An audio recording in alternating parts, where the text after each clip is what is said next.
Hello everyone and welcome back to another video.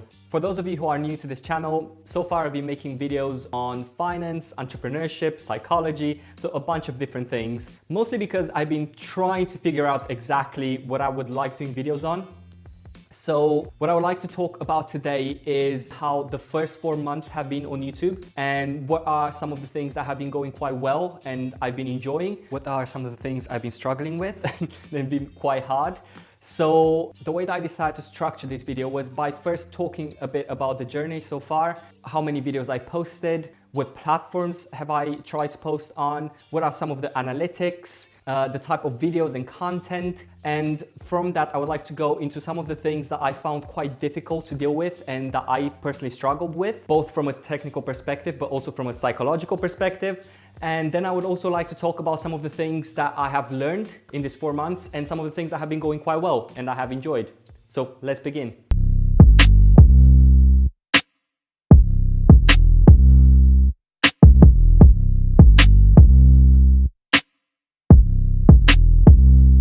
Okay, so the first 4 months of YouTube, what are my impressions? What are my feelings? What was my journey? So until now, I've posted 10 videos on YouTube. They have been all on different topics. Some of them have been on finance, some of them on entrepreneurship, some of them on how to cope with the isolation.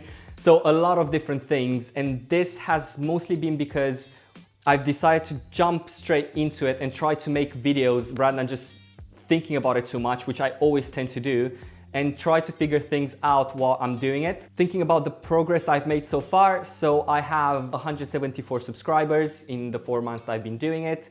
And I do have to mention that this also includes a break in which I haven't posted any videos for 3 weeks. I tend to post 1 video a week, so I skipped 3 videos. And this has actually had quite a bit of an impact on how much my videos have been pushed towards others, and I'll talk about that in a second as well. And the last thing that I would like to mention is how I try to promote my videos. So when I started creating the videos for YouTube, I didn't initially start creating content for the other platforms, but I did try to push my videos on other platforms. And lately I started doing a bit more different content on TikTok and Instagram Reels, which it's almost like a shorter version of the type of videos that I make for YouTube. So moving on to the hard parts of YouTube, or what are the things that I have struggled with and I still struggle with today. First thing that I would say that is probably quite hard when you start on YouTube is that it is quite tiring and there's a lot of things that you need to figure out when you start.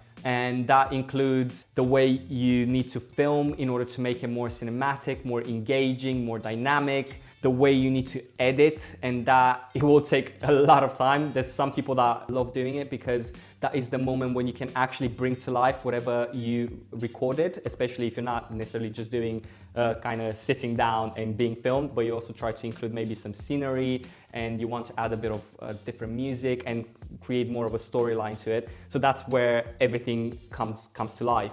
The other thing that I found quite hard was trying to balance all the different things. If you want to try to promote your content, one of the best ways to do that is by creating content on other platforms and then almost trying to grow different platforms at the same time, but also try to connect them all together. And at that point, you will have to make the decision on how much time are you going to invest into creating a good YouTube video compared to how much time are you going to invest to create an Instagram post or a TikTok video or content for any other platform in order to combine them all together. And this brings me to the last thing, which is all about the subscribers analytics. You will get quite absorbed by that and it's quite hard not to pay attention to them whether you want it or not, because you will try to grow as quickly as you can and you're gonna try to find ways to utilize the YouTube algorithm to your advantage. But what I would say is try not to get too caught up on that. It will be hard and you'll still spend a lot of time looking at it. But currently I gave myself that I'm gonna check it maybe once a day or like maybe every couple of days. And mentally I'm already feeling so much calmer and so much better. So finally moving towards the good parts and the learnings. And I feel probably the biggest learning for me has been to start caring as much about YouTube as I did potentially like 2-3 months ago. I'm the type of person that I get very excited and very optimistic and I want it so much and I invest my everything into it. And I think this on its own has been a bit of a mistake, because I think you should have a few different things and balance them out rather than dedicating your all to something like this.